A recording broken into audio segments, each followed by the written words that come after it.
Blah. What's up? What's up? What's up? What's up? What's up? What's up? What's up? What's up? What's up?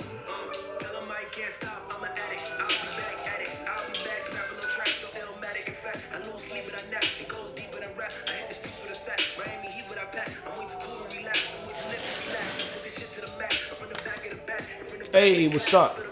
Welcome to the live. For those who don't know me, man, my name is King Hoodie. I'm a recording artist from Miami-Dade County, Florida. I make music. You're now tuned into my live stream. Make some noise for yourselves. Hey, what's up? What's up? What's up? What's up? What's up? What's up? What's up? How's everybody doing? ET, what's up, ET? Pray, smile, laugh, dream build, write songs every day. Kirby, what's up, Kirby? I see you. Good morning. Good morning, ET. Welcome to the live. You see how we on time today, ET? You see how we early and we on time? Consistency. Feel me? What's the word of the day? I don't know what the word of the day is, but we here. We up. We live. We in full effect. We getting it popping. What's up, ET? How you feeling today? Welcome to the live. Man, I just found this note that I wrote to myself a little while ago. It's crazy. Liz. Hey, love. What's up, Liz? I miss you. I miss you too, Liz. What's up? Good morning, homie. Bless. What up, Kirby? Welcome to the live. Congratulations on all your family vibes. Every time I'm on your Instagram, I see your family blossoming and growing. I like it. I love it. What's up, Kirby? I found this note that I wrote to myself, man. It's crazy. Check it out. And for those who don't know, this is my song, All Right, playing in the background. So go jam my music. Yeah. Nah, man, look, I found this note that I wrote to myself. This is like, it's like a visitor's pass. I guess I went to my sister's house at some point, and they give you this little paper to put on your car so don't tell your shit. I found this note that I wrote to myself, and I've like periodically throughout the year, I'll come across this note randomly in places. I'd never thrown it away because it was just dope. I don't know what frame of mind I was in when I wrote it. It's really just like a checklist. Hold on, let me see. I'll flip the camera. Bam. I don't like mirroring it this way, even though this is the right way to see it. This is what I wrote to myself. It's just like a list of things to do every day. So it's like, number 1, pray. Number 2, smile and laugh. Number 3, dream build. Number 4, write songs. Number 5, release content. Number 6, exercise. Number 7, sell and make money every day. And then there's like other stuff like network, be generous, be confident and excited for the day. Know you're special, know you're lucky, and incredible things are supposed to happen to you. Come on, bro. Fire. Super fire. Liz, when you coming to visit? I don't know. Send me a message, Liz. I'll definitely come by and visit you. I got to come and see you for sure. But yeah, this is a little note that I wrote to myself, and I keep finding it randomly. Like I'll just kind of fold it up and leave it places, I guess, or put it in like a drawer. Or I found this shit in a box one time. I found it in a drawer one time. I found this shit in my car one time. Like I guess periodically throughout the year, I'll need these reminders. But it's like, yo, if you do these 7 things every day, me specifically, but if you do these 7 things every single day, bro, you'll be happy and successful every day. So I did pray today. I'm smiling and laughing right now. I didn't dream build yet. Dream building is kind of like meditating, except you're just like you're imagining what your perfect life is like. You know what I'm saying? So weird to see you check on IG the other side of the screen. Wait. So weird to see you check So weird to see you check IG on the other side of the screen. Oh, well, you mean like this way? You mean like turn it because I got the mirror shit popping? Yeah, it's weird. It's super weird. It's weird. It's really weird to me too. But yeah, like it's so simple, man. I feel like life could be so simple, man, but we overcomplicate things so much. We get so bogged down by like expectations and different things and different shit. I had a call with my manager, Marcus, last night. He was just kind of like telling me, yo, bro, look, we got to bang out these action items for the next couple weeks, and then we're going to be on track for our goals. And I was like, okay, you're right. You know, and I've been feeling kind of down lately, you know what I'm saying? And I know I've been feeling kind of down because I haven't been like, I guess doing as hard work as I normally do. And I haven't been doing as hard work as I normally do because I've just been experiencing life lately. I'll be honest with you. You know what I'm saying? For those who don't know, I recently went through a breakup. It was like a breakup of a 12-year relationship, big breakup. But since that happened, I've been wanting to experience different things. Like, yo, let me see what life has going on. I feel like I've been in a box for a long time. And so I just been out experiencing, feeling the world out and doing different things. But there's no excuse to not handle your business. You know what I'm saying? So I feel good because I'm back focused. Back focused. Maybe the word of the day is focused. Could be. It definitely could be. But yeah, finding this little note was really refreshing to me because I'm like, man, that really is it. That's really all you got to do all day. Machito, you're a strong man. You got this. Hey, thank you so much. I appreciate that. Thank you so much, Liz. I appreciate you for saying that. For sure. I love you. I love you too, Liz. Are you a rapper or freestyle or a lyricist? Yes, I am. I'm a rapper, I freestyle, and I'm a lyricist for sure. Let me turn this mirror back the other way. Yeah, this is just better. It just feels better to me. But yeah, what's up, man? How's everybody's day going today? What's up? Y'all make sure to keep tapping the screen. Y'all make sure to share the live. Y'all make sure to follow me if not already following me. We about to get into a dope conversation today. I actually don't even know what it's about. Maybe the word of the day is consistency. Maybe the word is focus. Maybe the word is drive. I have no idea. You know what I'm saying? I literally just left the gym. I didn't wake up as early as I wanted to today, but it's still good because sometimes you got to sleep. Sometimes you got to sleep, and then sometimes you got to like turn it up. Hey, thank you for the cap, ET. So yeah, man, I have no idea what I'm talking about today. This is kind of just gonna be an open flow conversation. Hey, ET, thank you for the hand heart. Appreciate you. Y'all make sure to keep tapping the screen. Y'all make sure to keep sharing the live, and let's turn it up in here. I think I'm about to like really go harder on TikTok than I've been going on it. I kind of been looking at TikTok like a this or that, but now I'm kind of looking at it like, you know what, bro, I gotta double down on this shit. I gotta double down on everything that I've been doing, turn it up a little harder, and get back focused. You know what I'm saying? The person that I'm studying this week. So for those who don't know, every week I choose a different person to study. Right? So one week I'll choose like, you know, Earl Nightingale. Another week I'll choose Napoleon Hill. Another week I'll choose like the Rockefeller. I'll be honest with you. The Rockefeller week was my favorite week. The Rockefellers are off the chain. Like if you've never done any study on John D. Rockefeller, who was the richest man in the world, who created Standard Oil, is like one of the richest people in the history of America. He's one of the 5 men. Like there's 5 men that they say the men who built America. He's one of them. You know what I'm saying? It's John D. Rockefeller, who got oil. Cornelius Vanderbilt, who did the railroads, Andrew Carnegie, who had steel, J.P. Morgan, who had finance, and Henry Ford, who had the automotive industry. You know what I'm saying? Alvin, 8:30 p.m. here. That's what's up. Alvin, where you based at? Mario Bennett, stay focused and be determined. You'll find that one person would love you for you. Hey, that's facts. Hey, I appreciate that. Really, I do. I appreciate that, Mario. I appreciate that. But yeah, that's really what it is. 8:30, show me your sneakers. Nah, I ain't gonna show you nothing like that, Alvin. It's crazy. Don't ever actually see my shoes again. But yeah, those are like the 5 men who built America. You know what I'm saying? Those are like the 5 men who built America. And the beautiful part about that is like, yo, when you study some of these men, like sometimes it doesn't make sense to a lot of people why I would study somebody who was alive 100 years ago, right? I'll study somebody who was alive 100 years ago mainly because the men who built America, the system that they put is still happening. You know what I'm saying? It's still going on. Coriana, what's up, Corey? Welcome to the live, and thank you for the follow. The men who built America, bro, that system is still working right now. For example, have you guys ever heard of infinite banking, right? Infinite banking is a term that was coined after a system that John D. Rockefeller made. John D. Rockefeller created this system for his family so that there will always be wealth circulating in the family using life insurance policies. He'll take a life insurance policy out on every single member of his family. And if anybody in his family ever needed a loan from him or ever needed to borrow money from him, he'll be like, okay, cool, present it to me. Instead of going to a bank, present that offer to me. You want $200,000, $300,000, $500,000 to invest into a business? Cool. Come to the family, and then we're gonna look in the family trust and see if we can lend you that money from within the family. So a person in the family will go to, you know, have a meeting with the other members of the family and say, hey, look, I want this amount of money to do this type of thing.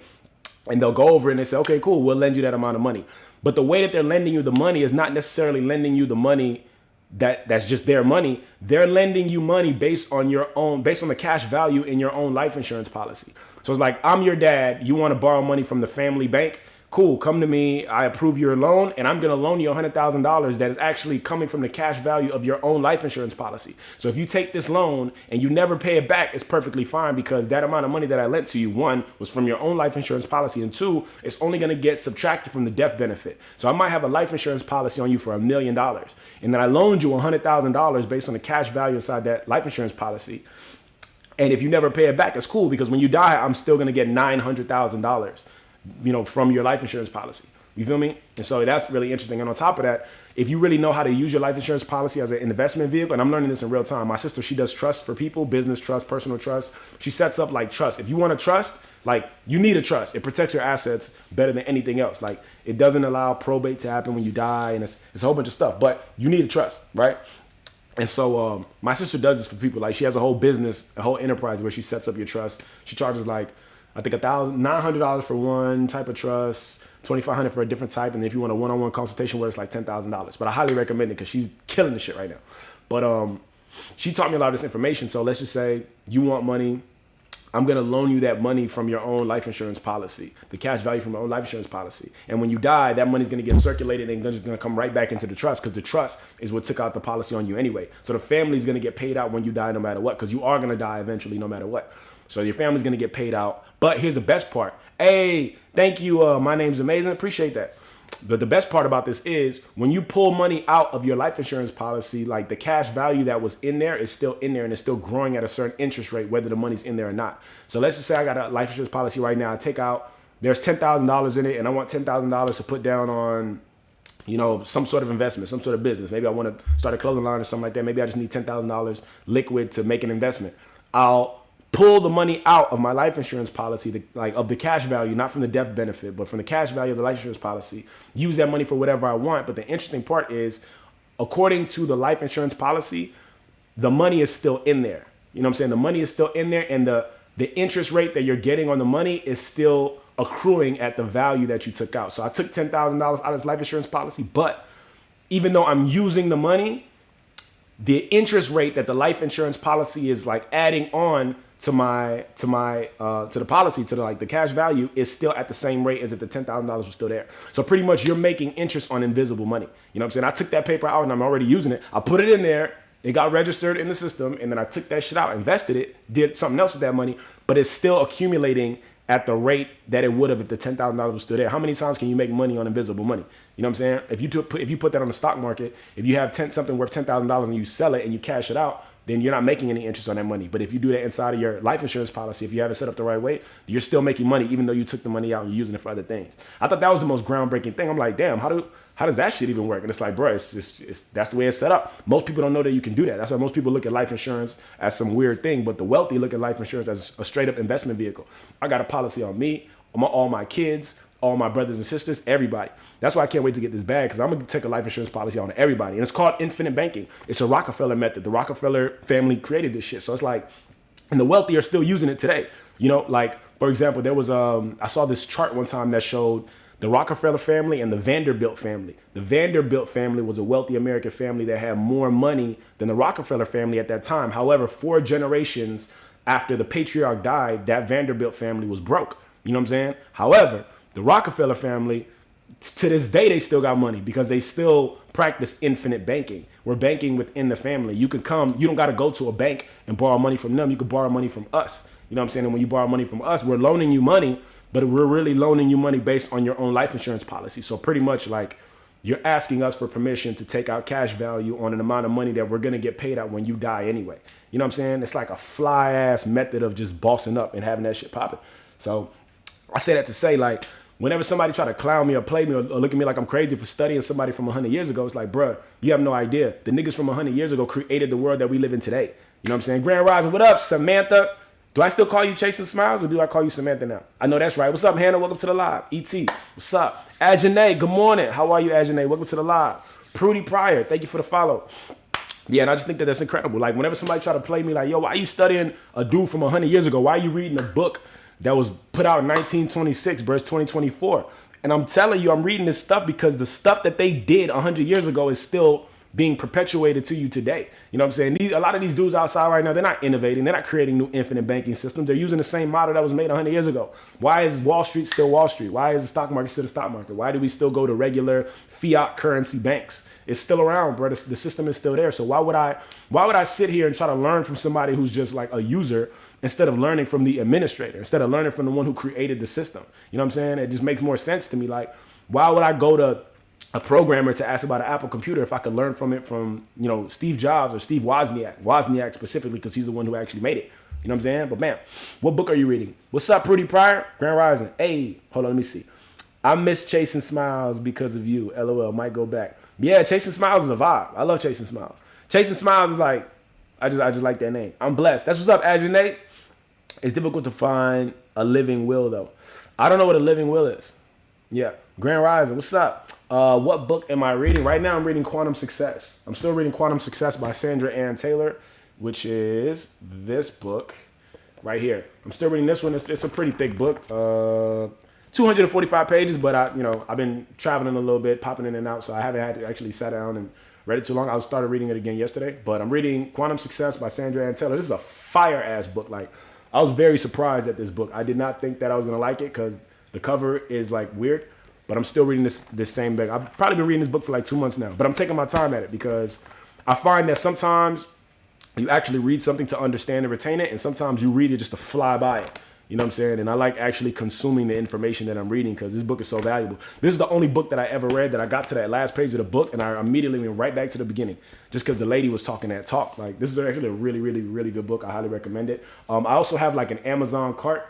If you go to the link in my bio, you can actually buy this book in my Amazon cart. So definitely go up in there and use my link to get it because then I get paper. You know what I'm saying, for plugging her book, so I appreciate it. So yeah, hit the link in my bio, go to my Amazon book list, and buy this book. I highly recommend it. And outside of that, I'm also reading my own book, Materialize, my top 10 manifestations. The top 10 dopest moments that I manifested in my life using manifestation, the law of attraction, hustle, networking, fearlessness, which is a big thing. Yeah, been on Sway in the Morning, been on the radio, free trips, love, business partners, music career, Revolt Conference, going viral, courage to do it all. It's all in this book. It's a really short book too.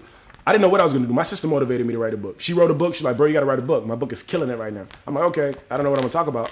But I'm like, man, let me just have the same kind of conversation I always have. Talking about energy and power, law of attraction, and human capacity for excellence. You know what I'm saying? And let me just talk about, my own accomplishments. I can't tell you how to, build a spaceship or fly a plane or any of this other technical shit, but I can actually tell you how I've succeeded in a lot of things I've done. And I'm still succeeding in real time. So get my book, Materialize, my top 10 manifestations. You can buy it on Amazon now, or you can hit the link in my bio and buy it directly from me. Either way, you're going to get it. If you buy it directly from me, actually, I'll be able to sign the book and like send it to you too. But if you don't buy it, you buy it on Amazon, it's still really good because you'll probably get it in like 3 days. Yeah, we out here. Yup. Buy my book.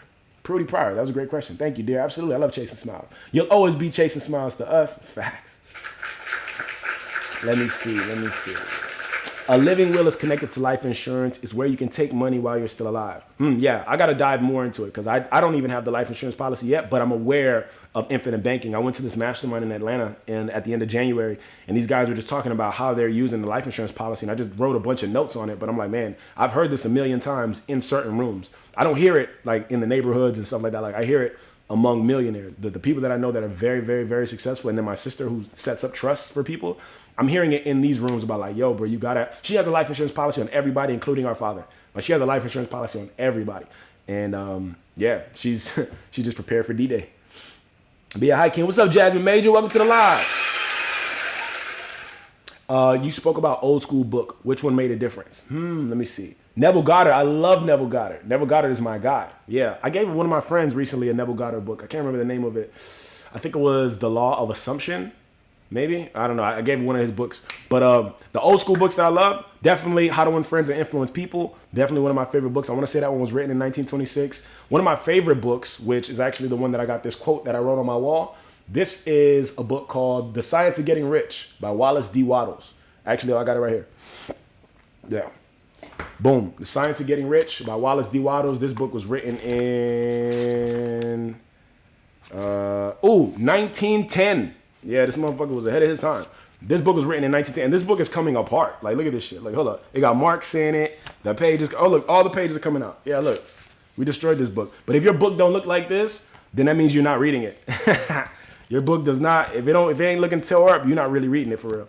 But this book is incredible. I really didn't like this book when I first read it because homie was like, yo, to know that you can have more and be content with less is sinful. He pretty much said in the beginning of the book, it's sinful to be broke. If you are broke and you're okay with being broke, that's a sin. You're living a sinful life. And I really didn't like that. I was like, that sounds really weird to me. However, I understand it. Like, as the book goes on, I began to realize, like, no. He's using really harsh verbiage to let you know the importance of getting your money. Like, this dude is not playing around. This right here says, the man who can sincerely thank God for the things which he has yet only owns in imagination has real faith. He will get rich. He will cause the creation of whatsoever he wants. Think and speak of all things you have asked for in terms of actual present ownership. Imagine an environment and a financial condition exactly as you want them, and live all the time in that imaginary environment and financial condition. Mind, however, that you do not do this as a mere dreamer and castle builder. Hold to the faith that the imaginary is being realized and to the purpose to realize it. Homie's talking that talk. 1910, The Science of Getting Rich by Wallace D. Wattles. Another really old book that I like. This one is fire. As a Man Thinketh by James Allen. Again, these books are in my Amazon cart. So if you want these books and you appreciate that I'm the one putting you on game, definitely go and do this. Oh, this is beautiful. Me and my ex, we every time we gave each other books, we wrote each other notes in the back of the book. You know what I'm saying? I was like, okay, yeah. So I would give her a book. And I started that trend because I remember I gave her a book one time. And on the back of the book, I'm like, if she ever actually reads this damn book and gets to the end of it, she's going to find a little love letter from me. And then that just kind of started a trend. So every time we would give each other books, we would write like notes in the back of it. So this one has a note. Like, I truly, truly, truly loved my ex-girlfriend, bro. She was the truth. She was my fiance for 2 years. We were together for 12 years. Truly love her. And even though I truly, truly, truly love her, I also truly know we're not supposed to be together right now. You know what I'm saying? And it takes a certain level of courage to even know that. But like, truly love you. Yeah, this book was written in 1902, As a Man Thinketh. The best one that I got from this shit was like, dude said, a strong man is like a shade-giving tree in the desert. And there's more to that, but it's like, I really liked that saying. He was like, yo, a strong man is like a shade-giving tree in the desert. And when he said that, I was really like blown away by that because it's like, yo, the strongest person that you know in your life or you have in your family is like a shade-giving tree in the desert. Like, what is a shade-giving tree in the desert? A shade-giving tree. Ben Rose, thank you for the heart. Appreciate you. Thank you for the gifts. Yo, y'all make sure to keep tapping the screen. When you tap the screen, it makes the live more visible so more people could like jump in and we can have a better live experience. And y'all make sure to keep sharing the live. Share the live to other people who might also like dope conversations like this about knowledge, wisdom, power, infinite banking, ancient books, the human capacity for greatness. You know what I'm saying? And then also follow me if you're not following me and help me reach my live goal of these hand hearts up here. I want 9 more of these hand hearts. I appreciate you guys. And subscribe to me. I got 6 out of 50 subscribers, so I'm looking for another 43. 43 subscribers. Let's get it. But a shade-giving tree in the desert. I was like, yo, I love that quote because think about the strong people that you know and think about the people you have in your family. Like, who is the person in your family or in your friend group who everybody goes to when there's problems? You know, oh, man, I have a problem. Let me go tell this person. Oh, man, something's wrong with my life. Let me go tell this person. Aginate's Design Studio, are you going to the show? Are you going to the show? Aginate's Design Studio? I got to check. I got to see some of the comments. I'm sorry. I'm a little out of the context. But think about the people that you have in your life that are like strong people. Like the people who like, yo, when a problem happens, I go to this person. It might be your dad. It might be your mom. It might be your sister, your cousin. Like there's somebody in every family and every friend group who's the rock, who's the glue, who whenever someone has a problem, they go to this person. Chasing Smiles, me. They go to this person. Whoever that person is a shade-giving tree in the desert. Think about a desert. If you're in a desert and then you find one tree, you're gonna run to that tree. That tree provides shade from the sun. It provides shelter from the weather. You know, it might be fruit in it, so it might provide you food. It might be water in the trunk, so you can find water in the tree. Like a shade-giving tree in the desert is literally life. You know, so like I like when he said in James Allen in the book As a Man Thinketh, he said a strong man is like a shade-giving tree in the desert. It's like, yo, who's that person that holds everybody down, that protects everybody, that provides people with protection? When things get rough, you can go to this person's house. You can sleep on their couch. You can go raid their kitchen. You can do all this stuff. It's like, man, because this person is a shade-giving tree. You feel me? I really like that one. How to Win Friends and Influence People. I think that was written in like 1926. That's a really old book, but it's really good too. Ooh, one of my favorite books, period, point blank, and the story. The Richest Man in Babylon. It was written years and years and years and years and years ago. That's one of my favorite books of all time. And it's just about money. I love it. So yeah, I kind of went off on a tangent. Somebody can't ask me about old books, but I started that to say like every week I study somebody different. Like every Sunday, what show? The show. I got a show happening this Saturday. This Saturday we got a show in Miami. Me and Yoli Mayer. You got to come pull up to it if you're in Miami or if you're in the South Florida area. Pull up to my live show this Saturday, performing live with Yoli Mayer. It's going to be an incredible show, an incredible experience. And then May the 31st, I'm doing my own concert at this spot called Salamander in Miami. It's a production space. So when you come up in here, it's like professional production studio space galore. The room is sound treated, so the audio is going to sound way better than a random bar or a random venue. It's like the greatest experience in the world. So pull up May 11th to see me and Yoli Mayer perform at Salamander, and then pull up May 31st to see me rock out with a full band and doing the whole thing. Bam! Pull Plug. Shameless plug. Gotta pull up. But yeah, sorry, I know I definitely went off on a tangent. When somebody asks me about books, I just get fired up because I've learned so much from books, you know? And I used to hate reading, bro. Like, I used to despise reading. It used to be just a chore, and I didn't like it. I didn't see the purpose in it. I'd much rather watch TV. But once I realized the power of reading, my whole vibe changed. Like, reading has allowed my imagination to increase. So now I can walk around the world, and I'm like, there are movies that are happening in my mind now that weren't happening before. If I watch a movie, like an actual television, my mind just has these images that were projected through my visual cortex, through my eyes into my brain. And now I'm just regurgitating and replaying images that, you know, my mind was bombarded with. However, when I read a book, my mind has to create an image. You know what I'm saying? I could tell 10 kids in a room to read a Harry Potter book. And then I can give each and every one of them a piece of paper and say, draw Harry Potter. And I can walk around the room and I'm going to find 10 completely different images of Harry Potter. Why would they all create 10 different images of the same character? You guys read the same book. You have the same description. How come the images look different? The images look differently because when you read something that causes an image to be created in your mind, you're mixing what you saw with what you have inside your own brain. So you become a co-creator, you know what I'm saying? Versus somebody who's just regurgitating images. Ben Rose, thank you for the heart. Appreciate you. Thank you for the hand hearts. I love them hand hearts. Appreciate you guys. I got 2 out of 10. The goal is to get 10, and I appreciate y'all for helping me get there. But yeah, like, we're going to have 10 different images of Harry Potter because these kids, when you read something, you become a co-creator of it. Like, you take the image and you blend it with your own imagination. Some people are going to draw him tall, draw him small, draw the glasses really big, draw him with no glasses at all. It just depends on how your mind processes the information. So that's the beauty of reading, man. I really did not like reading until I heard somebody say this quote. They said, if you want to hide something from a nigga, put it in a book. He'll never find it. And I thought that was so racist and disrespectful that I was like, man, I got to read books. That pissed me off. Like, it really, I had to be like 17 when I heard that shit too. And I was like, what? Is this real? And then I looked it up, and it's an actual saying that people would say. And I'm like, man, that's so messed up and crazy, right? Just because it's very racist. And you're telling us we can't read, and you're telling us we're dumb. You're telling us like, but I like how the racist system in America, whoever made this goofy ass quote, left out the part of history where we couldn't read. You know what I'm saying? It was illegal for us to read. Like Frederick Douglass, when he was a child, it was illegal to read. Like, okay, so now you're going to say a person is lazy. You're saying black people are lazy in America because we don't want to work for you for free. Completely understandable.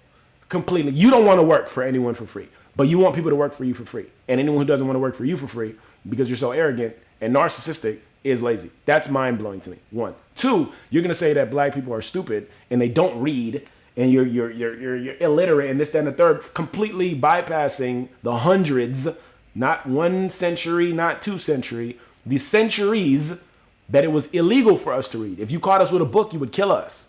You know what I'm saying? Like, let's be honest. So I think that's just like that quote, that saying really irritated the shit out of me. And I was like, I don't like this at all. So I'm going to start reading to prove all these idiot ass people that I can read and that I'm really good at reading. And then what happened was I inadvertently expanded my awareness and my consciousness. Like, I put the first book I ever read was this book right here. This guy came to the church that I was at and he plugged this book and he was like, yo, I got the secrets of success. It's this book right here. 12 Traits of the Greats by Dr. Dave Martin. Yeah. I can't say it's a literary classic. I don't know how many people know about this book or not, but this is the first one that I ever challenged myself to read.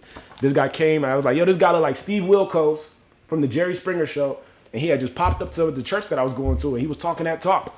And he was saying some good stuff on stage. He's like, yo, my new book takes all the greatest traits of all the most successful people throughout history and it puts it in a book. I'm like, for sure, nigga, I'll read that. And so I forced myself to read this book and it was so like just boring. Like, it was the worst thing ever.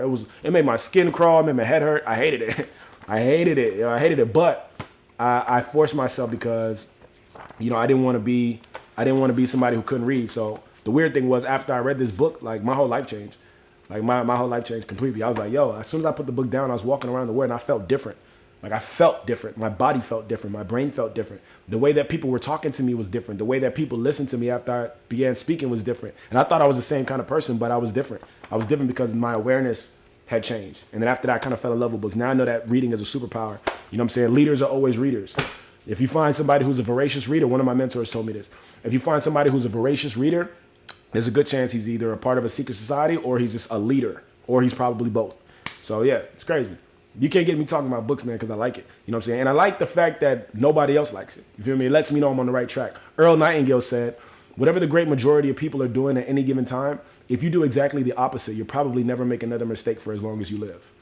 And I thought that was an incredible quote. Earl Nightingale, another old ass guy. So I study these old dudes because the stuff that they did is still being perpetuated today. You know, the school to prison pipeline is still a thing. It's still happening. People are still working at warehouses and factories, and people are still trying to like, what did this goofy ass president say? He said, "Make America great again," like as if it was like as if the past was ever greater than the present or the future.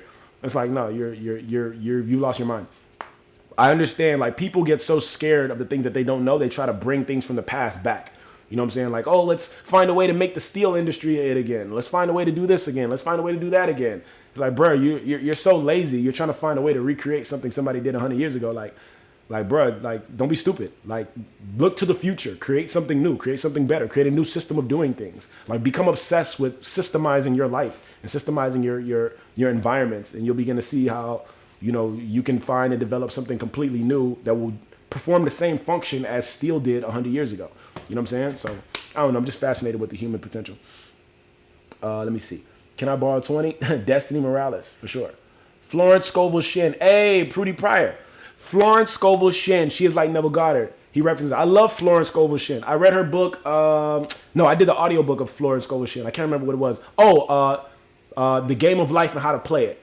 Yeah. The Game of Life and How to Play It by Florence Scovel Shin. I'm almost positive that's what it is. The Game of Life. Yeah, boom. Oh, The Game of Life. Yeah, The Game of Life by Florence Scovel Shin. Hey, Prudy Pryor, we in this together. I love it. Let me see. Eddie, hey, you, what's up? Right. Excuse me. Hold up. Yes, wait. Where's the... I was just reading it. Excuse me, I get what you're saying. I am Native American, Apache. Excuse me, I get what you're saying. I am Native American, Apache. Hold up. Wait, what's happening here? These are moving around. Okay.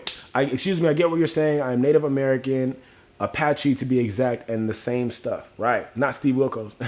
Okay, Rebecca Carrion Ford. What's up? Native American Apache. Nice. Steve Wilkos. Homie did like Steve Wilkos, don't he? Like, he like Steve Wilkos. Any bald white guy that looks like this is automatically, to the black community, you're automatically Steve Wilkos, bro. There's no way around it. Sometimes you come upon someone who lifts you up. Thank you. Needed it today. Absolutely, Prudy Pryor. Thanks for being up here, man. I love these kind of talks. I challenge myself to read more books starting this summer. Yeah, absolutely. Read more books. Or listen to audiobooks. That's really good too. Audiobooks are also good. I listen to audiobooks all day. Like this week, this is how I even got started talking on the subject. Every Sunday I choose a different person to study. So sometimes it'll be Rockefeller, one week it'll be Thomas Edison, one week it'll be Andrew Carnegie, and then like it'll be other people, like, you know, well, I did a study on Robert. So every week I just choose somebody different. This week is Conor McGregor. It was really supposed to be like 2 weeks ago, but this week is Conor McGregor, the UFC fighter, mixed martial artist, first UFC fighter to be a champion in 2 different weight classes. And this guy, his system of approach to the world is amazing. You know what I'm saying? Like he literally turns himself into his desires, you know? And I think that's a really big thing. A lot of times people really want things in their head. They want certain, like, I want a certain lifestyle and I have a vision for my life, but I can't turn myself into the vehicle to make it happen. There's like a separation between my desire in my mind and my actual life.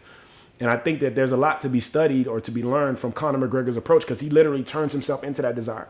And I think you have to have this unapologetic approach to life. You got to be able to say, I am the greatest. I'm the greatest. I don't care what anybody says. I don't care if you ridicule me. I don't care if you laugh at me. I don't care if you throw rocks at me. I don't care what you say. I'm the greatest. I'm number one in the world. I'm only going to be the greatest. I'm only going to be number one in the world forever. There's no other option for me. I'm the greatest. I'm the best. Anyone who comes against me is going to get destroyed. I'm the absolute greatest. That's it. And a lot of people cannot say that. A lot of people don't believe it. And a lot of people are really just afraid of ridicule. Why are you afraid to tell people that you're the best? You put the work in silently and you have the desire silently. Why don't you just tell the world what you want? Like me, I intend on being the greatest in the world. But even then, I feel like I do have a separation between what I am now and what I desire. And my goal right now is to eliminate that. And it's actually your goal too. Your goal is to eliminate the space and the friction between where you are now and where you want to be. You got to start just acting like you are the person.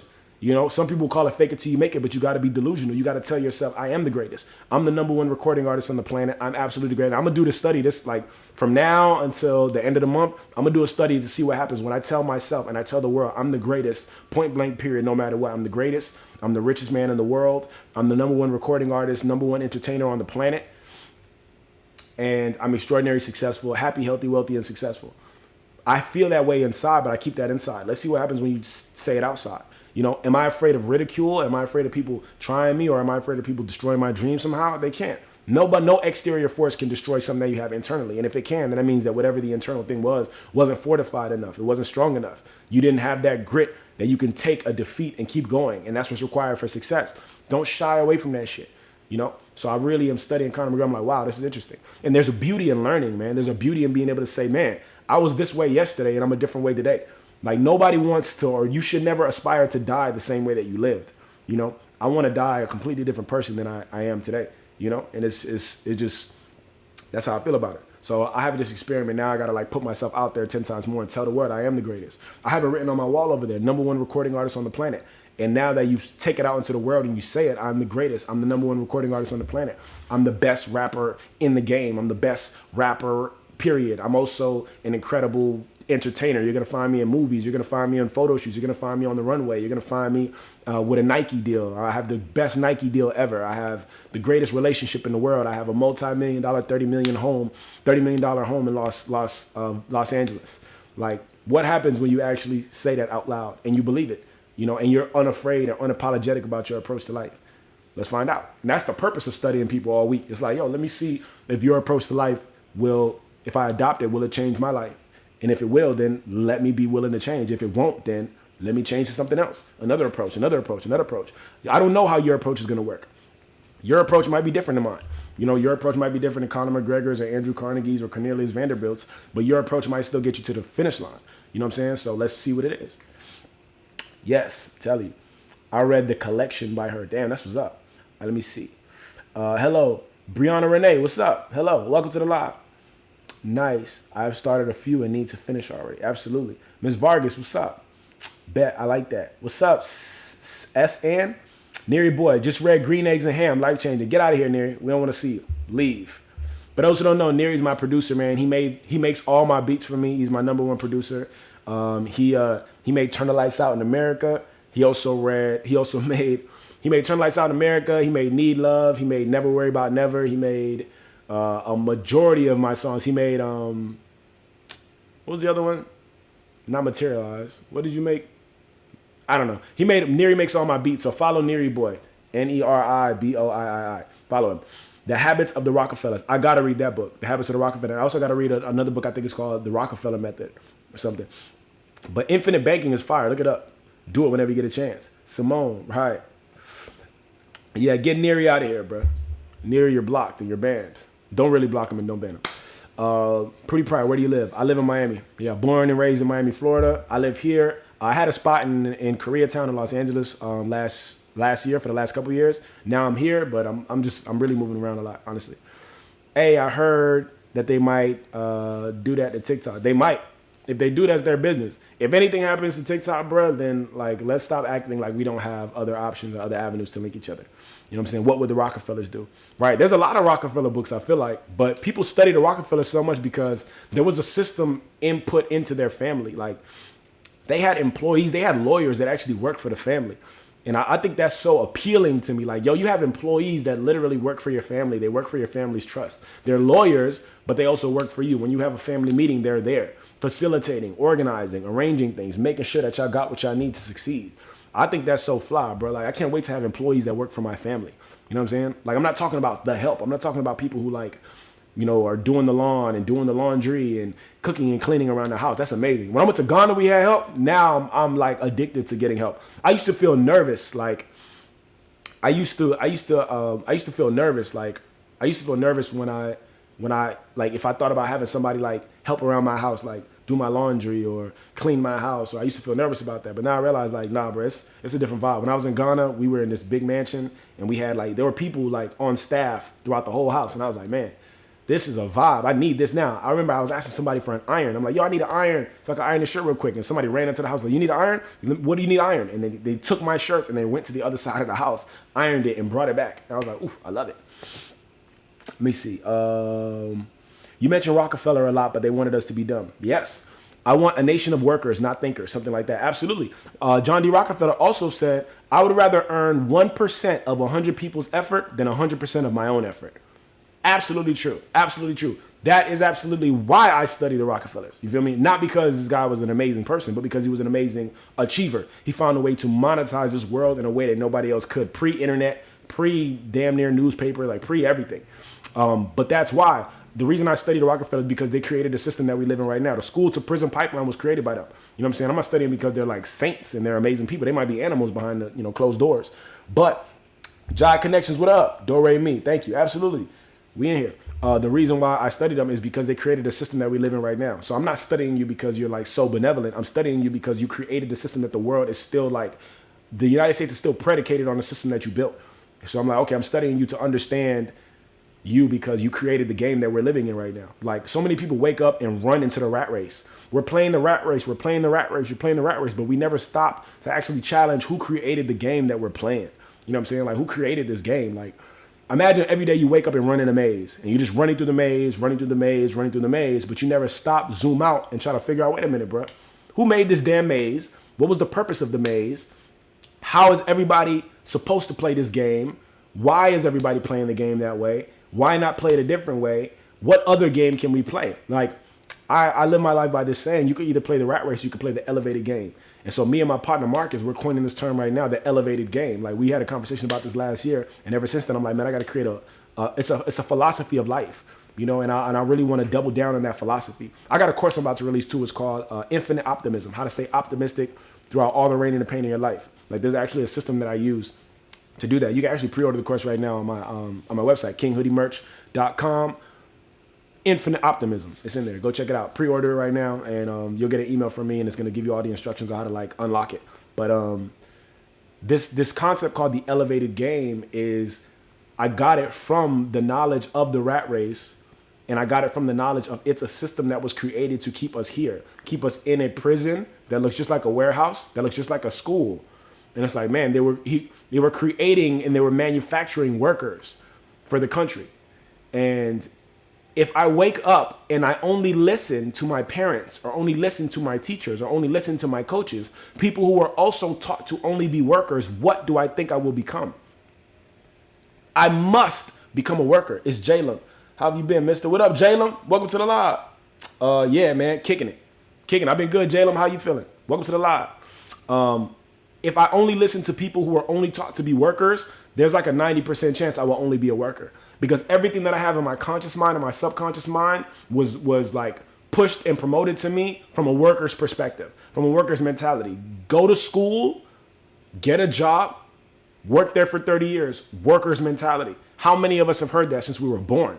Go to school, get a job, Jobs didn't even exist 300, 400 years ago, bro. Like it was really people doing some sort of trade that they had and trading with other people, bartering with other people. And I like it because the world is getting back to that now. Uber is you trading with another person. Airbnb is you trading with another person. File sharing is you trading with another person. It's not really a system, like the crypto game is really you with another person.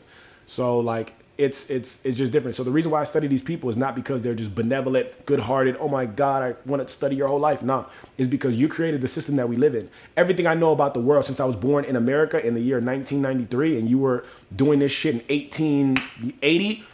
Tashaya, what's up? Thank you for the hand heart. 3 out of 10. We almost there, y'all. The reason why you're doing it in 1880 is because, hey, thank you, Tashaya. Thank you for the heart. You were doing this shit in 1880 is like you predicated this on my grandparents, my parents, my great-grandparents, my mother, my father, my sisters, my teachers, my brothers. So everybody has been trained this exact same way. So I instead of me sitting here saying, I'm going to listen to my mom, my dad, my sister, my cousin, my boss, my coach, bruh, no, because all of us were taught to be workers. Let me go and listen to the person who decided to make everybody workers. Let me try and understand your mindset, because if I can rise my consciousness to vibrate on the same frequency as the person who created the system, then I can create another system. And I can actually double down on my belief system of the elevated game. You know, and the elevated game is just a different version of the rat race. The rat race is you wake up every day, work your 9 to 5, you barter your time for money, and that's pretty much it. And then you work on a schedule that was predicated and built by somebody else, and then you get to enjoy your weekends and you get to enjoy your vacations when other people give you permission to do that. Perfect. And then the regular people of the world who play the rat race, they look at and they worship the stars, the celebrities. How can Elon Musk do so much? How can LeBron, you know, have so much money? How can Jordan have so much money? How can Taylor Swift? How can Taylor Swift have so much and do so much and be so much? You worship these people because you realize, like, yo, I'm a regular person, but these people are like gods. They're like holy. They're bigger than us. They're better than us. They have this extraordinary life. And you worship them because they have the same 24 hours as you, except they do it differently. How come I'm barely scraping by and I'm working so hard? This person looks like they're barely working, but they're succeeding. Every time I see them, there's a new goal, a new desire has been accomplished, a new accolade has been added, and I'm barely able to catch my footing. It's because you're playing the rat race and they're playing the elevated game. They zoomed out of the regular 9 to 5 mentality. Instead of saying, I'm going to barter my time for money, I'm going to barter my talent for money. I'm going to barter my talent for money, and I'm going to buy back my time. Trade you my talent for all of your money, and I'm going to buy back all my time. That's what they're doing, and they're finding a way to do it on a level to where they can multiply their efforts by delegating to other people on their team for one common goal, and they can accomplish more. They can do more. They can have more. They can see more. They can be more. They can experience more. You know, it's just because they use their time differently than you. You got to unplug yourself from that 9 to 5 mentality. You have to say, yo, weekends don't mean anything. 9 o'clock to 5 p.m. don't mean anything to me. Holidays don't mean anything to me. All this, like, just American distractions, CNN, Instagram, Facebook, Twitter, Tumblr, none of that stuff means anything to me. I'm going to focus on my craft. I'm going to dedicate my whole self to it. What happens if I become completely comfortable making other people uncomfortable with the fact that I'm nothing like them? What would happen to my life? You become a magnetized rod for your success, because you can't find your success if you're distracted looking at other people's distractions. I'm looking at other people's bullshit all day, every day. It's not going to happen. You're filling your mind with garbage, and you're relegating yourself to the same type of lifestyle that they have. You got to focus on what it is that you want. Samantha, Chase a Smile, appreciate you. Hand hearts.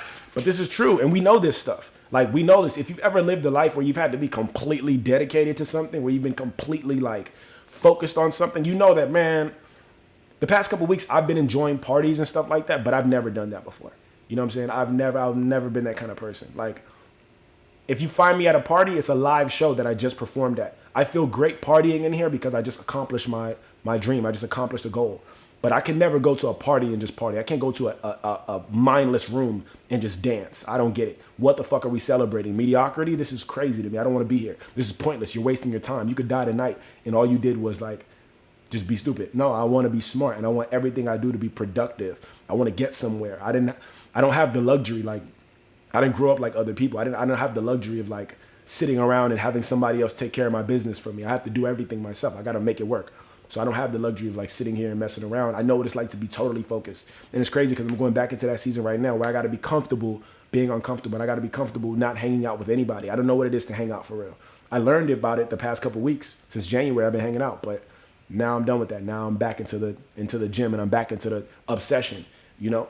But you only have that kind of mentality when you choose to play the elevated game. When I choose to play the kind of game to where I can walk aside an arena and I can perform and I can make $25,000 for 30 minutes worth of work. And then I can elevate my hustle even more until I can make $50,000 for 30 minutes worth of work. And then I can make $100,000 for 30 minutes of work. And then I can make $450,000 for 30 minutes of work. Lil Wayne in, like, 2008 was making $250,000 for walkthroughs, meaning I just go to the party. Tashaya, thank you so much for the gift. I can make $250,000 for a walkthrough going into the club. Birdman said that shit during Lil Wayne's Behind the Music. He said, bruh, our walkthrough fee right now is $250K. That means people are paying $250,000 just to say they saw us. I'm not performing. I'm not promoting. I'm not singing. I'm not screaming. I'm not dancing. I'm not creating a production in here. I'm not doing anything. I'm not entertaining you at all. I'm just in here. You're paying $250,000 for somebody's presence in a room. And because that person is so valuable to society, you're going to get your return on investment. It's extraordinary what you can do when you decide to play the elevated game. But if you play the rat race, it's also extraordinary, like, how low you can be, you know? And I'm not saying it for everybody. Not everybody who has a 9-to-5 job is a miserable person. I know people who love their job. I have an uncle in California. He's been working his job for decades, and he loves it. He loves his life. He loves doing what he does. He lives a great, incredible life. He's an incredible man, and he lives with joy, and he does everything he wants to do in his whole life. I love him. It's not for everybody, though. You know, if you have desires that your regular 9-to-5 job can't satisfy, then you got to understand, you got to change the way that you play. You could play the rat race, you could play the elevated game. So whenever somebody asks me, why are you studying this fucking guy who lived 100 years ago, it's because 100 years ago, he was playing the elevated game. And you can't do it today. You can't do it today with the internet, with Uber, with Cash App, with Zelle, with EBT and food stamp. You can't do it with all these different things. This man was doing it 100 years ago with none of that shit. None. He didn't have Skype. He didn't have social media. He didn't have a text blast. He didn't have an email blast. He didn't have none of that shit. Became the wealthiest man in the world. $400 million. You know what I'm saying?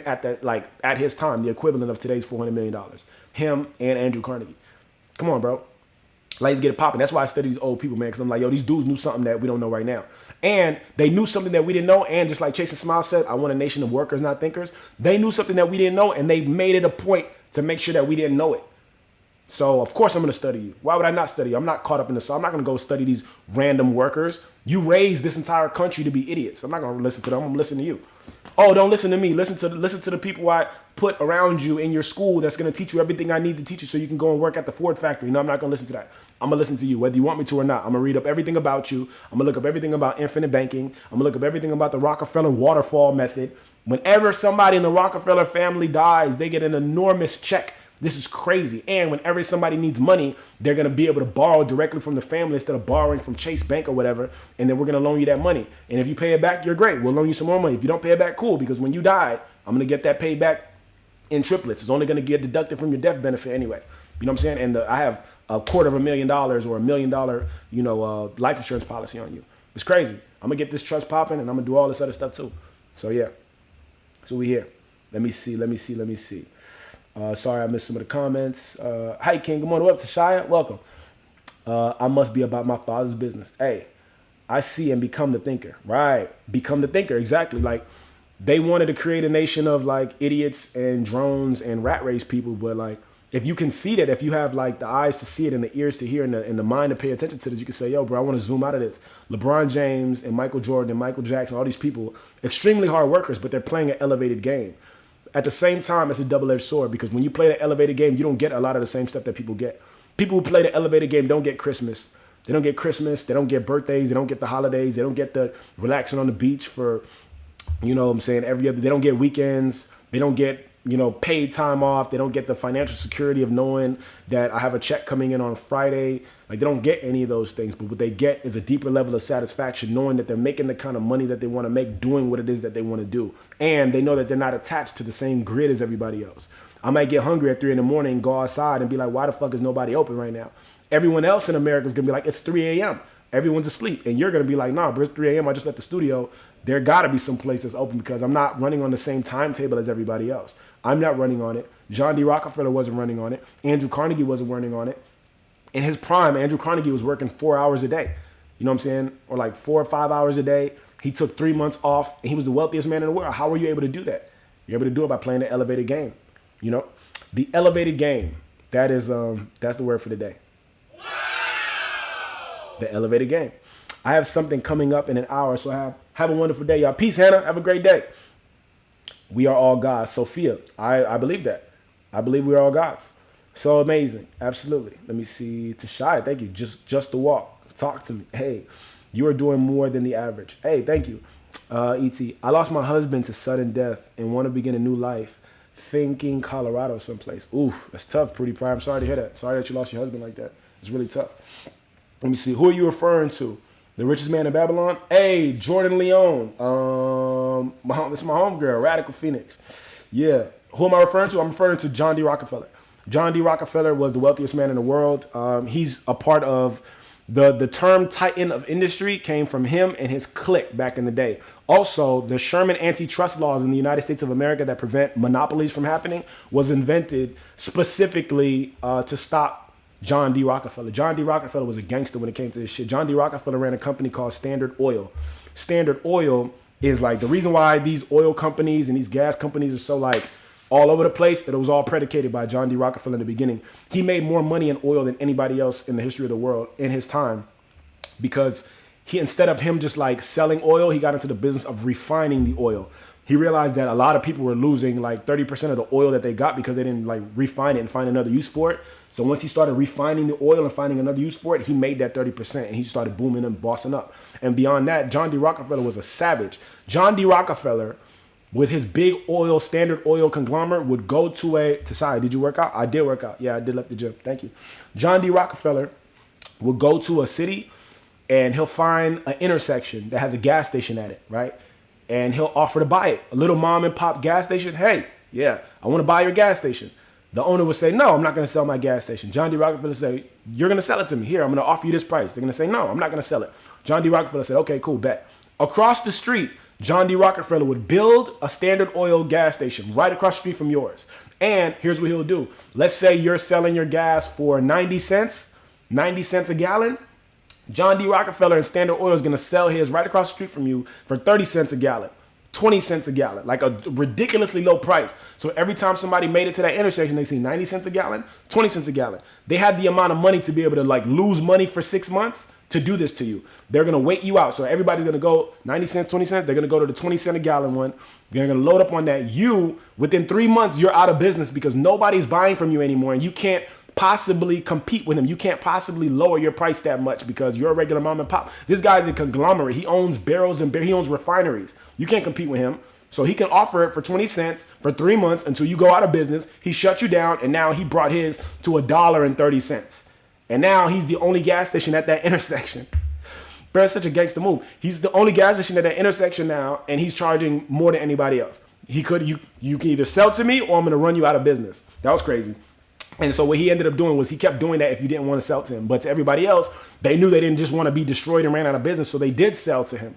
So John D. Rockefeller began owning, at one point, I think he owned like 80% of all oil transactions in the United States of America. So the president at that time, I want to say it might have been Truman, or it might have been one of the, what are these guys' names?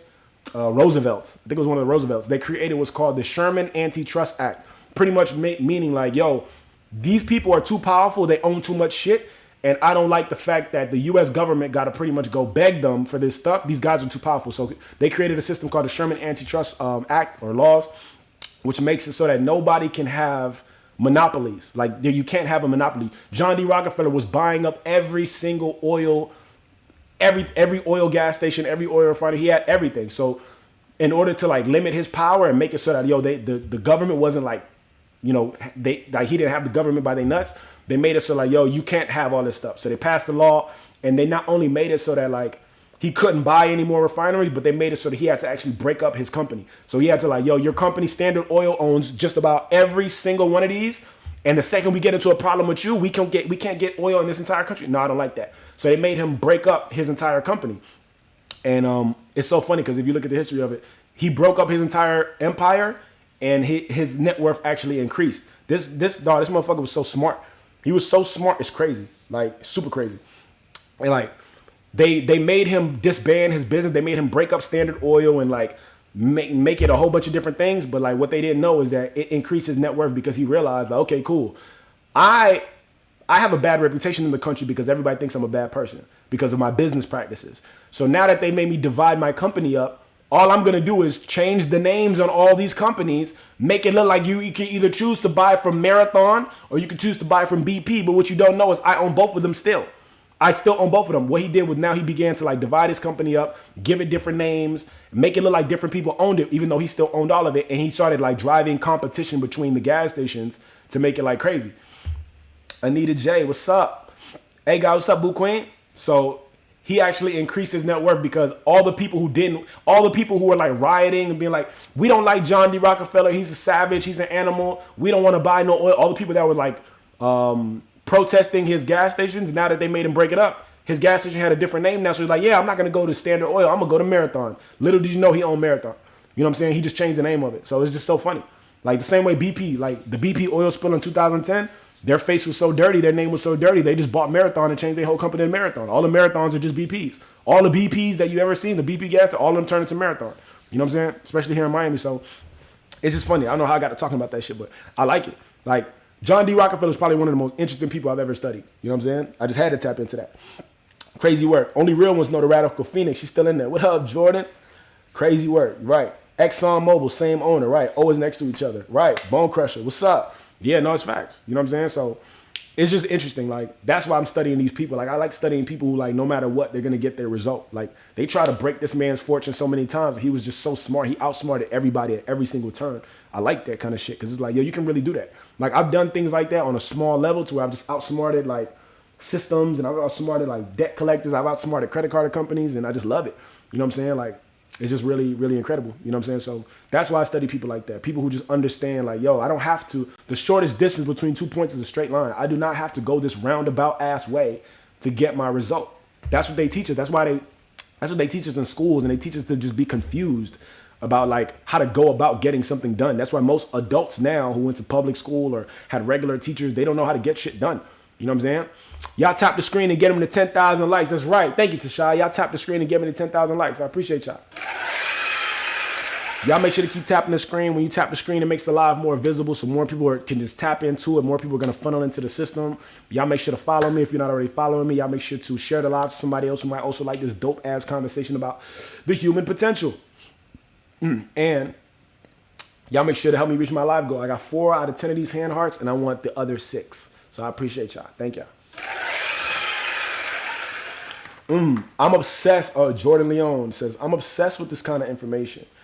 The American system is outdated. I'm going to go over to TikTok. Hey, pull up over here, Jordan. Pretty Pryor says, kids were never meant to sit in a chair for 6 hours to learn. Yeah, that shit is weird. I never liked school. I'll be honest with you. I've never liked it. I don't even like the environment of school. Like, which is so weird, man, because now that I'm older and I get into, like, reading books and shit like that, I realize I like learning. You know what I'm saying? I like learning, but I despise school. Like, I like education, but, bro, not that shit. Not what y'all call it. Not this place. This place sucks. You know what I'm saying? Like, the reality is, and I'm finding out that most of the most successful people on the planet don't like school. Look at all the billionaires that dropped out of college. They went, got what they needed, and left. I got the connections. I left. I'm leaving. You know what I'm saying? I'm not sitting here going through this shit no more, because the sad reality about school is that school doesn't really reward you for your intelligence. I've said this millions of times. School don't reward you for your intelligence. School rewards you for your obedience. You know what I'm saying? I can find, hey, thank you, Tashai. Thank you for the bracelet. Let's see, Jordan Leon. What up, Jordan? Welcome to TikTok. Let's see. Kids were never meant to sit in a chair for 6 hours to learn. Pretty Pryor says, that's how they control everyone. Facts. Simone says, facts. The brain became depressed. Right. Teach us not to know how to become conscious. Right. The awakening is happening. Facts. Super facts.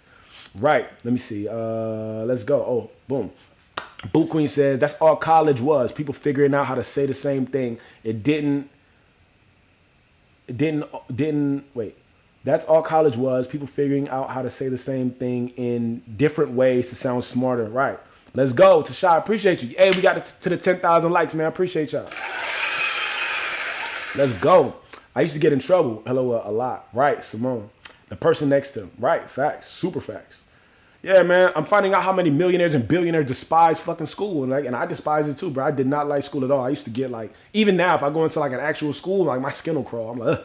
I don't like it, but it's weird because I like kids. I like younger kids. I like young adults. I like talking to kids because, bro, my childhood was so crazy. Like, if you could talk to a kid the right way, you can change their entire future. Kids really are the future. Kids have the potential to do anything if you teach them the right stuff.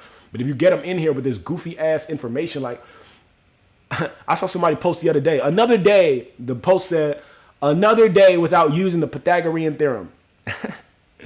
And I'm like, man, for sure, like, it's just stupid. I really despised the school system. Like, I could not get into it. But it's weird because I love education. Like, I just sat and gave you guys an entire thesis on the Rockefeller method. You know what I'm saying? Not because I despise information, but because I despise school. Like, school does not reward you for your intelligence. The school rewards you for your obedience. If a teacher teaches me how to solve a problem, and on my little piece of paper, I look at this problem and I find another way to solve it, I'm going to get a failing grade, which is crazy to me. And I asked the teacher, hey, how come I got a D on this? You got a D because you didn't show your work. Okay, I didn't show my work, but I got the right answer. I figured it out. Oh, yeah, we have to show your work. Okay, cool. I show my work. Show my work, pass it in, you still get an F. Okay, how the F, how How did I get a failing grade this time? You got a failing grade because the way that you chose to do it was not the way I showed you how to do it. What the fuck is this? What is this?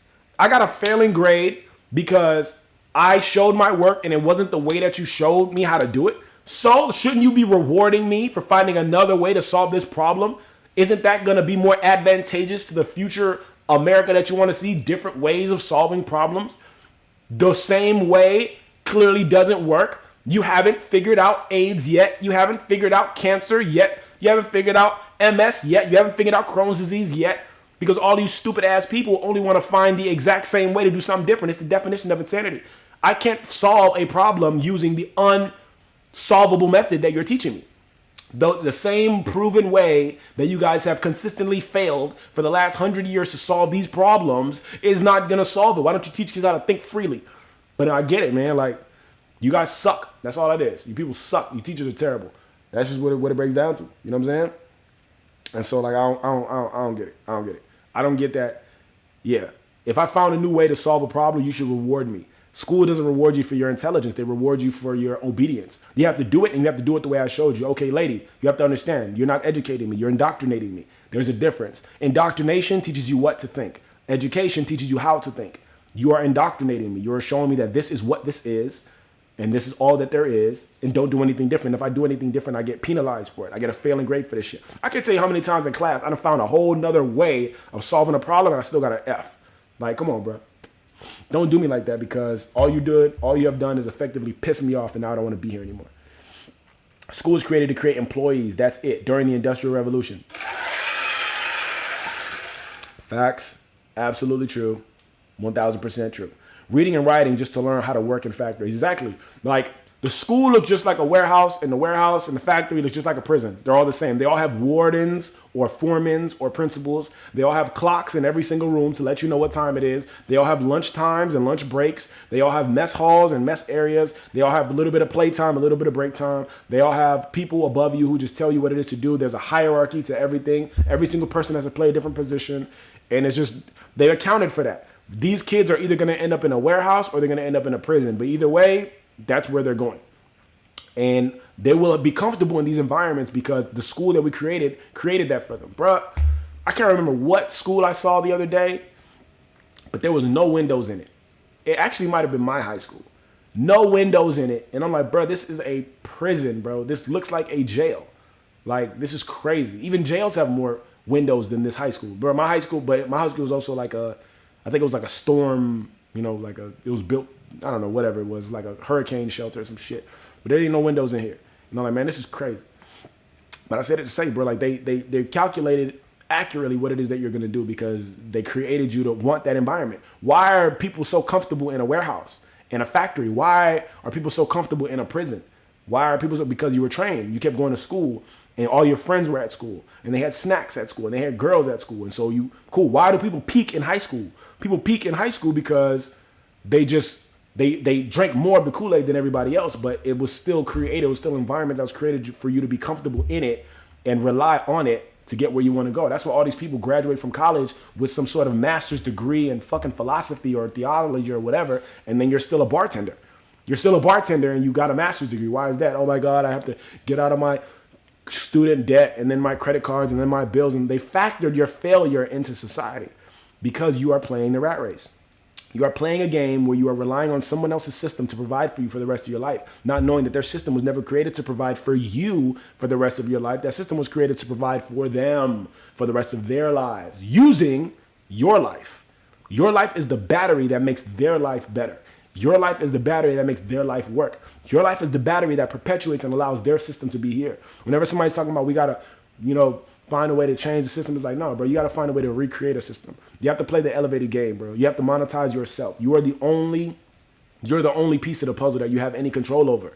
You don't have control over the rest of these things unless you accumulate massive amounts of power. And you can. Andrew Carnegie says, immense power is acquired by assuring yourself in your own secret reveries that you were born to control affairs. And the average person wouldn't understand what that means, but it's like, assuring yourself privately in your mind forever that you were born to control affairs is how immense power is acquired. That's a statement that he made. He also said, aim for the highest. But it's like, yo, to tell yourself you were born to control affairs, and your level of control could be a manager, your level of control could be a supervisor, a district attorney, a district manager, a regional manager. Your level of control could be whatever it is that you want it to be. My level of control might be the wealthiest man in the world. My level of control, I intend on being the richest man in the world. I had a trip in like recent years, and I had this conversation with God, and God was like, you're going to be the richest man in the world twice. Once, and then you're not going to be it again. And then, no, once, and then someone else is going to beat you, and then you're going to be the richest man again. Do I know how I'm going to be the richest man in the world? I have no idea. But I just know that it's extraordinarily possible and feasible for me. You know what I'm saying? I can't speak for anybody else at all. But I just know it's very, very, very possible and very, very likely for me. You know, you put me in the right environments with the right people, in the right, like, come on, bro. Like, I can do anything. Like, I can't speak for anybody else, but I know I can do anything. You know, you put me around Elon Musk, and that nigga's in Miami right now.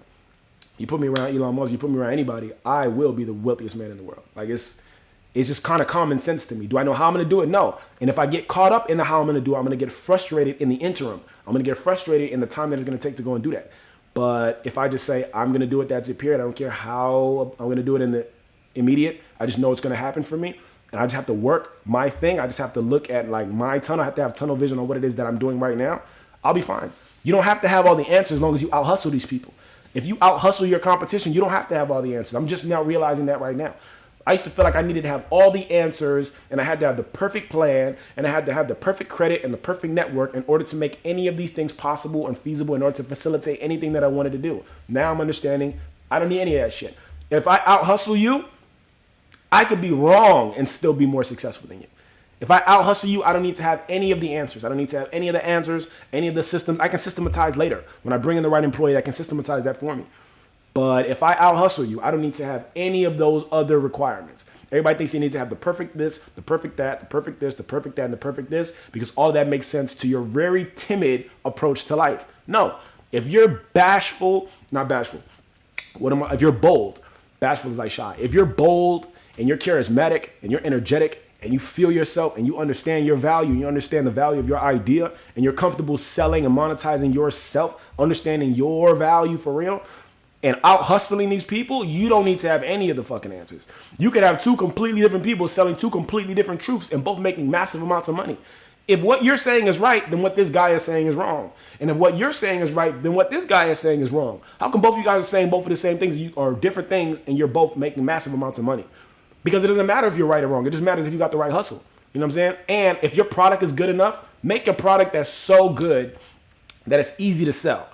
You know what I'm saying? That's what my mind is focused on right now. If you can make a product or a service that is so good that it's easy to sell, your life is going to get better. If you got a product that is fucking falling apart, if I'm going to sell you this book and this book is falling apart at the seams, I really have to do a lot of convincing to you. Like, it's perfectly, if you take this page, matter of fact, you can even take this page and turn it into a paper airplane for your kids. You can hang out with your kids with it. You can hang this on your wall. It's detachable. It's a detachable page.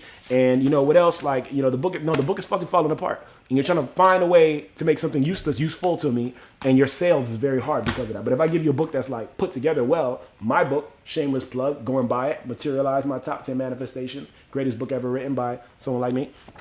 It's well put together.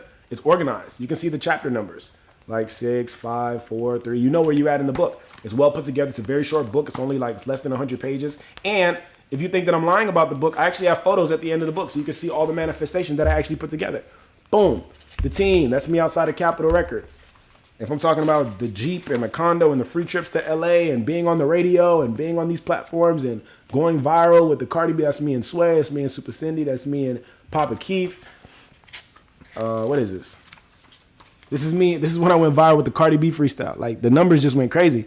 And this is like in a day. Cardi B, this is her reposting me rapping on her beat. You know what I'm saying? This is me at a music video shoot. Oh, this is me and my girl at the time. You know what I'm saying? That relationship is over, but I still manifested the love. It was still incredible love. So it's still valid. This is me getting the keys to my condo. This is me getting my Jeep. This is me and my homies in New York. Like, it's just fun. This is me doing shows.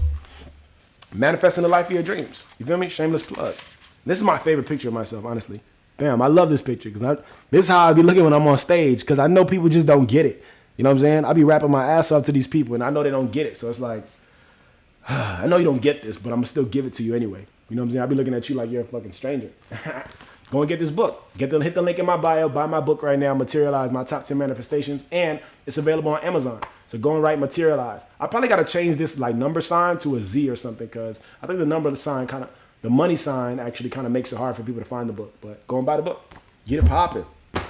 Yeah, if I have a great product is easy to sell. If I have a terrible product, then it's, oh my God, So yeah. Another great person to listen to is Gaber Mate. He's great with childhood trauma. Oh wow. All right, let me see.